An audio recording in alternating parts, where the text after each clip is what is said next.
coucou à tous. Aujourd'hui, on va parler d'un sujet qui me fait vraiment particulièrement grincer les dents. Et nombreux sont ceux qui m'ont déjà écrit un message du genre: Emmanuel, est-ce que tu peux trader pour moi? Est-ce que tu peux me faire de la gestion de mon compte? Est-ce que tu fais la gestion de compte? Et franchement, après 7 ans de trading, ça reste toujours pour moi une question très délicate. Et pourquoi alors, à 100% des cas, je réponds toujours non, je ne le fais pas. Ce n'est pas seulement parce que quand on parle de la gestion de compte dans le trading, ça se termine majoritairement mal, comme des cas d'exemple qu'on a, tels que Madame Gomme de Versus Capital ou encore Sandy Chesy à un moment donné de sa carrière. Vous voyez, en fait, il y a une grosse différence entre trader son propre compte et trader le capital d'une autre personne. C'est exactement comme si vous quittez le compte démo avec une confiance à 100% et que vous commencez à découvrir les réalités d'un compte réel. Mais c'est pas comme si je n'avais jamais fait de gestion de compte, parce que j'en ai déjà fait une fois et c'est cette expérience que j'ai décidé de partager avec vous aujourd'hui. J'ai pris un de mes étudiants sous mon aile et nous avons testé la gestion de compte pendant une semaine, et aujourd'hui je décide de vous partager tous les résultats, la sensation que ça m'a procuré et aussi combien nous avons généré lors de cette semaine de gestion de compte. Mais attendez, avant de vous raconter cette magnifique expérience, je tenais à mettre au point certains détails clés lorsqu'on parle de gestion de compte. Il faut aussi savoir qu'il y a deux façons de faire de la gestion de compte si vous envisagez le faire par exemple. Soit vous donnez directement votre argent à un trader ou à un hedge fund et il trade pour vous en échange d'une part des bénéfices. Soit vous gardez votre argent dans votre compte personnel que vous allez connecter avec le compte d'un autre trader afin que toutes les positions qu'il prend chez lui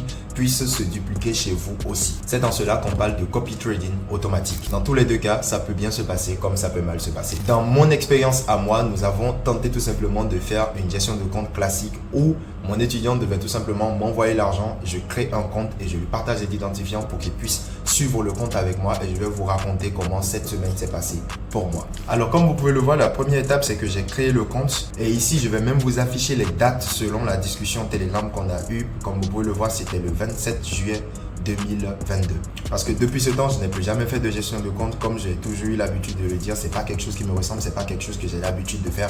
Donc arrêtez de me demander ou de me proposer de faire de gestion de compte. Je ne le fais pas. Alors comme vous pouvez le voir, j'ai créé le compte personnellement, moi-même, avec le nom et le prénom de la personne en question, sa date de naissance et tout ça. J'ai créé l'adresse mail, je lui ai envoyé les mots de passe et tous les identifiants, et je lui ai expliqué, j'ai été vraiment très clair. Le problème avec certains traders lorsqu'ils se lancent dans la gestion de compte, c'est qu'ils ne sont pas clairs avec vous, et vous-même en tant qu'investisseur, vous ne mettez pas l'accent sur certaines choses qui doivent être claires depuis le début. Alors je peux vous faire part de la conversation. Je l'ai très bien dit que je tiens à rappeler que la stratégie est d'avoir 20 comptes de $50. Donc l'investissement qu'il voulait faire était de $1000.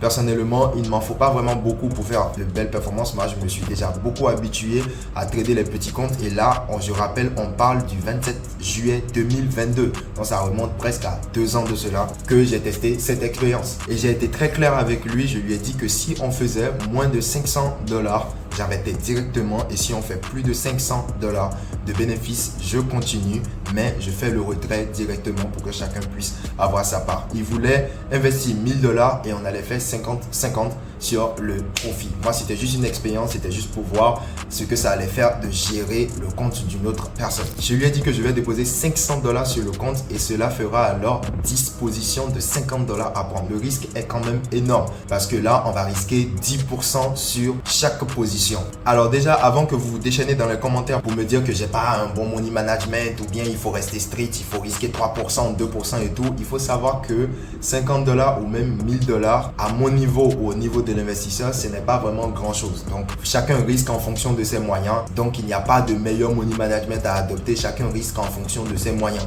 Je peux mettre 1000 € sur une seule et même position. Si je sais que j'ai 100 000 € ou 200 000 € d'épargne, ça ne me dérange absolument en rien du tout. Et aussi, la façon de trader un petit compte comme 100, 200, $300, ce n'est pas de la même façon que vous allez gérer un compte de 1000 ou de 10 000 $. Donc si vous avez un compte de 10 000 $, vous ne pouvez pas risquer 1000 $ par position. C'est vraiment beaucoup trop.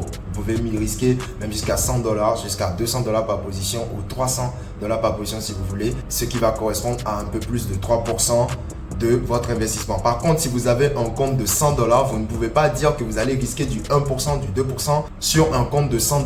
Vous allez vraiment vous faire du bénéfice quand? À quel moment? Donc, j'ai toujours prôné le fait d'aller mollo, mais il faut quand même être réaliste et il faut avoir des objectifs qui sont vraiment clairs. Alors, je continue en mettant l'accent sur le fait que je n'allais pas trader tous les jours.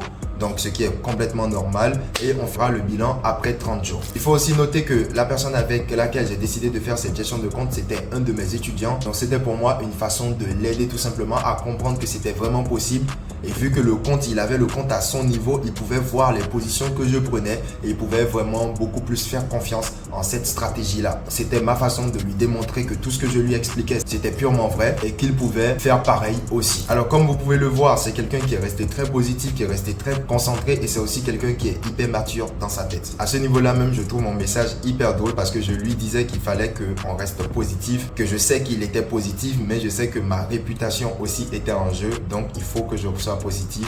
C'était ma première gestion de fonds et donc il fallait que je reste le plus réservé possible. Et comme vous allez le voir dans sa réaction, il m'a répondu: ne vous en faites pas, nous sommes tous les deux adultes responsables, donc dans toute chose, il y a des hauts et des bas, mais que cela ne perdit pas l'objectif visé. Vous voyez, quand vous voulez faire de la gestion de compte ou quand vous voulez lancer certains projets, vous savez qu'il y a un investissement qui est en jeu, il faut le faire avec des personnes matures dans leur tête qui sont conscients qu'il y a une possibilité de risque ou une gestion de fonds et vous acceptez de prendre l'épargne d'une personne qui n'a jamais expérimenté le trading, qui n'est absolument pas conscient des risques et qui s'attend à ce que vous venez lui donner 100% de bénéfices à la fin de chaque mois. Vous allez pleurer quand les choses ne vont pas se passer comme prévu. On a fait le premier dépôt qui était de $500 et vous pouvez très bien voir la date et tous les détails étaient là. C'était le 7 juillet et c'était le 28 juillet plutôt 2022 et le dépôt ou le solde du compte était à $500. La première position que je fais sur les $50, elle passe. Ça veut dire que je n'ai même plus besoin des $450 restants. Je peux me débrouiller avec le bénéfice et les $50 que j'ai investi premièrement. Donc ce qui veut dire que sur l'investissement total des $1000 qu'on était censé faire, je n'aurais même pas besoin d'utiliser $950. Il faut juste que la première position des $50 passe et je n'ai plus besoin du reste. Et c'est là que vous allez comprendre la puissance même d'avoir cette stabilité, cette discipline, cette assurance dans votre stratégie. Alors là, nous sommes le 28 juillet, le jour même du dépôt. Vous pouvez même le voir sur Telegram et c'était le premier jour de trading. On a fait de $50 sur le V100 à $358 sur la première position. C'est ce que je lui ai envoyé directement. Je lui ai même avoué directement que c'était ma première fois que je stresse depuis des années dans le trading. Vu que ce n'est pas mon propre compte, j'étais un peu gêné de prendre des positions sur ça. Et oui, sincèrement, c'est exactement comme quand vous quittez en démo. Quand vous venez en réel, quand vous tradez avec de l'argent d'une personne qui ne vous appartient pas et que vous savez que votre réputation est en jeu, imaginez que je crame les 500 ou les 1000 euros qu'il m'a investi en tant que son propre coach. Ah, c'est un coup dur. Alors là, on est déjà à 25% du profit en un seul trade en risquant seulement les $50.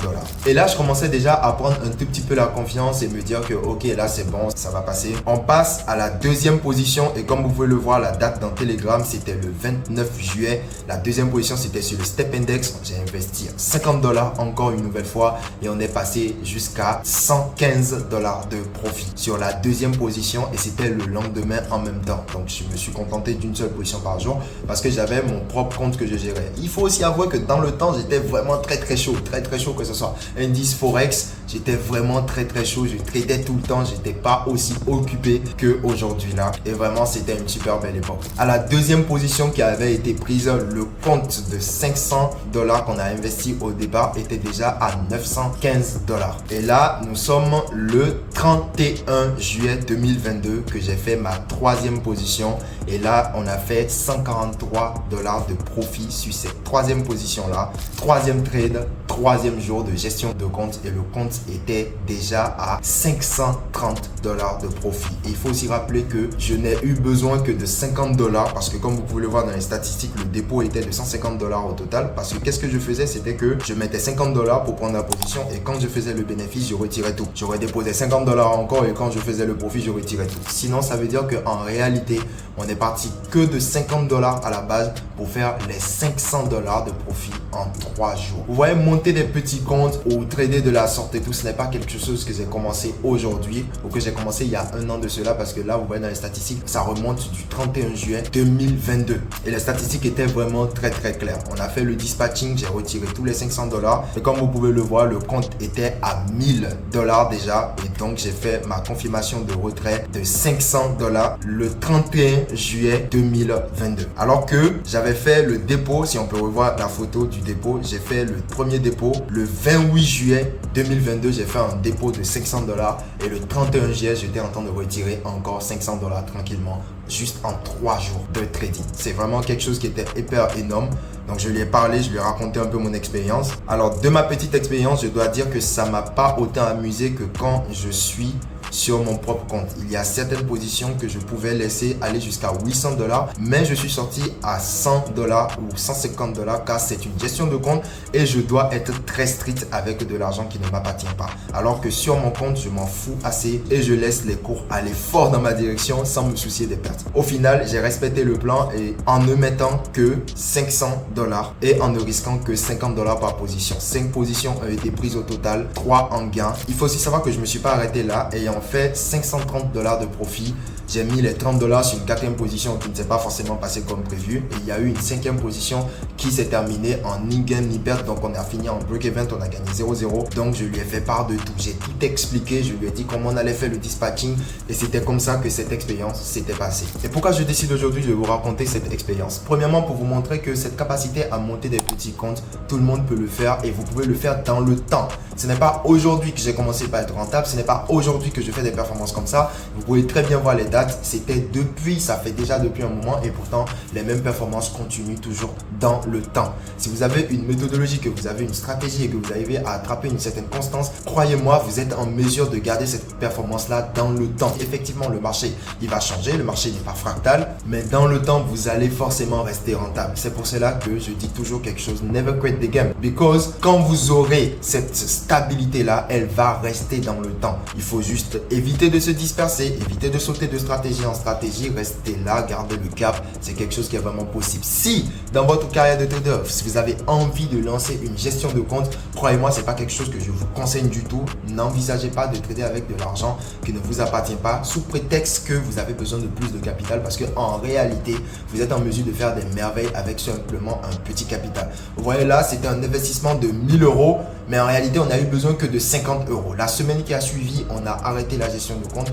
Pourquoi? Parce que c'était un étudiant qui était en coaching et moi je ne pouvais pas continuer à trader comme ça parce que ça ne me permettait pas d'être à 100% sur mon propre compte. Je ne savais pas encore dans cette période là les systèmes qui permettaient de relier les comptes, sinon ça aurait été un peu plus simple. Et aussi je voulais lui permettre d'être focalisé sur son coaching, d'être focalisé sur la capacité à faire les mêmes résultats afin que lui-même puisse se dire que oui, je peux le faire au lieu de compter sur la gestion de compte de son coach. Et cet étudiant, vous le connaissez très bien, c'est lui que quelques semaines ou quelques mois après a fait cette belle performance de 50 jusqu'à plus de 9000 $ en quelques jours seulement. C'était une super expérience pour moi et ça fait partie de mes multiples expériences que j'ai eues. Mes expériences varient d'un élève à un autre en fonction de la façon dont je me suis beaucoup plus rapproché de telle personne à une autre, mais les conseils que je partage sont toujours pour tout le monde et tout le monde est capable d'en faire autant. C'était tout pour cette vidéo. J'espère que vous avez aimé. Si vous avez une expérience de gestion de compte, n'hésitez pas à le raconter dans les commentaires. On se retrouve à la prochaine